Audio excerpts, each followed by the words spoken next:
Assalamualaikum warahmatullahi wabarakatuh.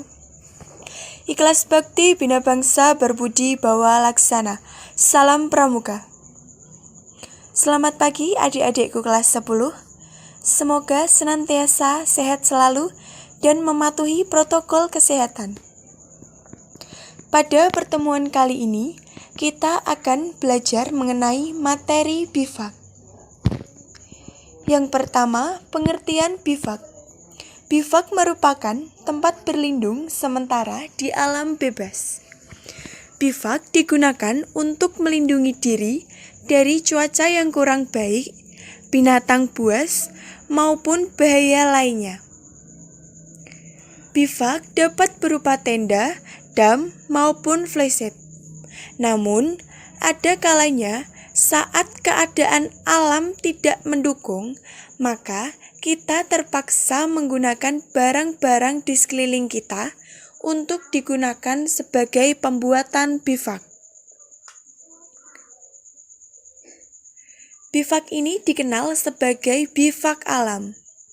Selain bivak alam, kita juga mengenal bivak buatan. Bivak ini lebih praktis, hanya saja diperlukan keahlian dalam pembuatannya saja. Yang kedua, jenis-jenis bivak. 1. Bivak alam. Bivak alam adalah tempat berlindung sementara yang dibuat dengan menggunakan bahan-bahan yang terdapat di alam seperti 1. Pohon tumbang, 2. Lubang pada pohon besar, 3. Gua, 4. Bivak dari bambu, 5. Bivak dari daun tumbuh-tumbuhan seperti rumput, ijuk, rumbia, daun palem, dan dedaunan lainnya. Yang kedua, bivak buatan. Bivak buatan adalah bivak yang dibuat menggunakan bahan yang sudah kita persiapkan untuk keperluan di alam bebas sebagai tempat berlindung dan beristirahat. Misalnya, menggunakan plastik, menggunakan flyset, dan menggunakan ponco atau jas hujan.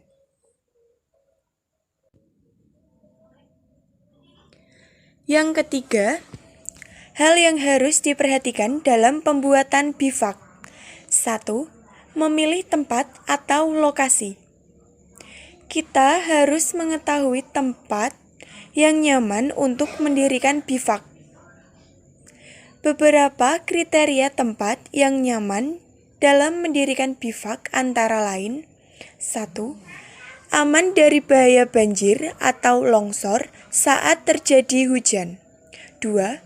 Diusahakan mendirikan bivak di bawah pohon yang rindang agar terhindar dari sengatan matahari.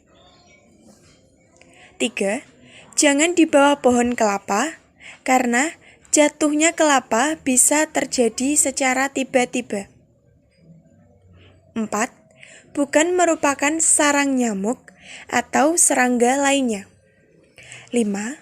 Bukan jalur angin. 6. Tempatnya kering dan rata. 7. Dekat dengan sumber air. Jangan dirikan bivak di aliran sungai dan jalur lintas binatang. 8.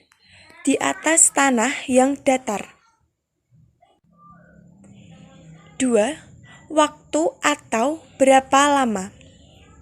Dalam pembuatan bivak, waktu untuk berlindung perlu diperhatikan, karena akan mempengaruhi kenyamanan dan keamanan pada waktu berlindung. Dengan merencanakan akan beberapa lama berlindung di suatu tempat, penghematan tenaga dan kesadaran emosi akan tenaga. 3. Bahan pembuatan bivak. Dalam pembuatan bivak, diusahakan terbuat dari bahan yang kuat dan pembuatannya baik. Sebab, semuanya akan menentukan kenyamanan daripada pembuat.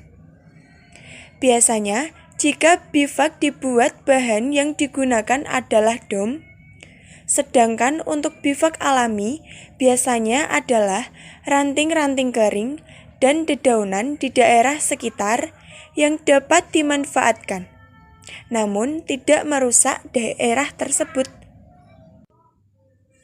Yang keempat, bivak untuk sendiri atau kelompok.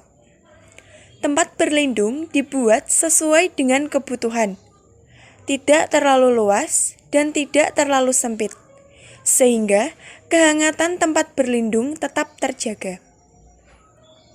Hal ini dapat memanajemen barang yang dibawa sehingga bisa menghemat tenaga dan kondisi emosional.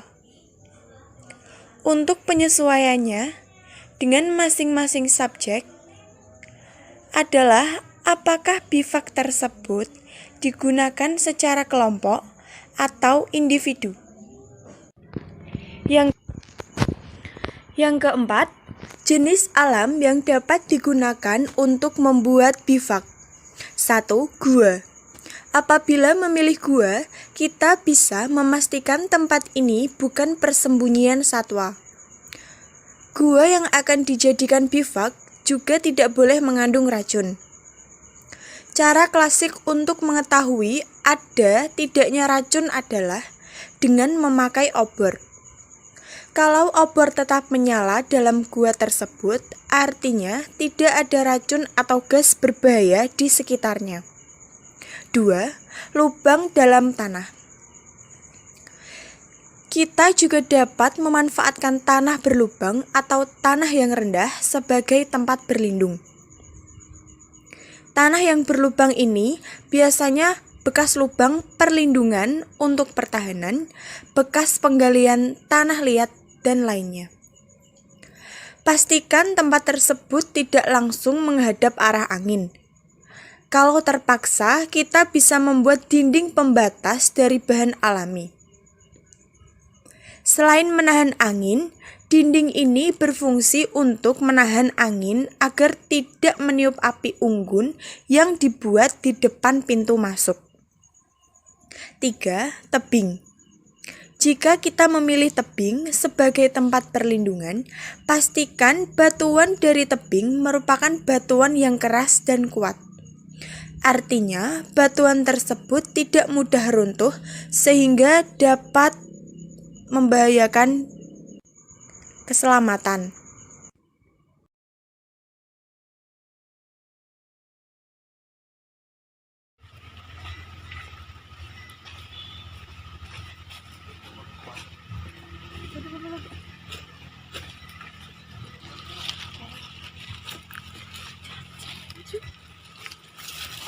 Pada kesempatan kali ini, kami akan membuat video tentang pembuatan bivak daun ketika melakukan survival di alam bebas.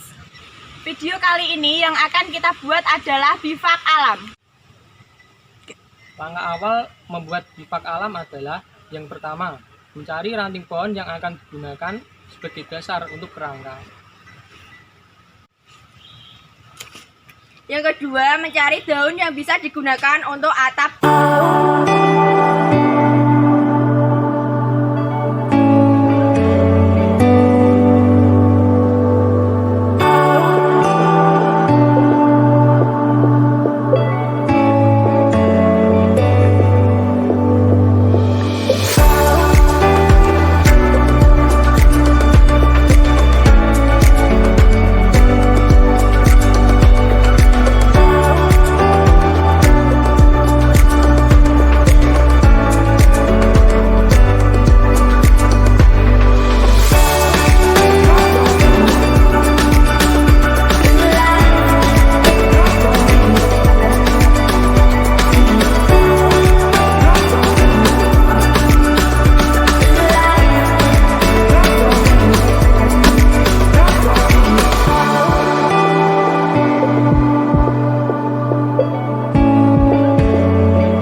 buat adik-adik telah menyaksikan video ini sampai selesai.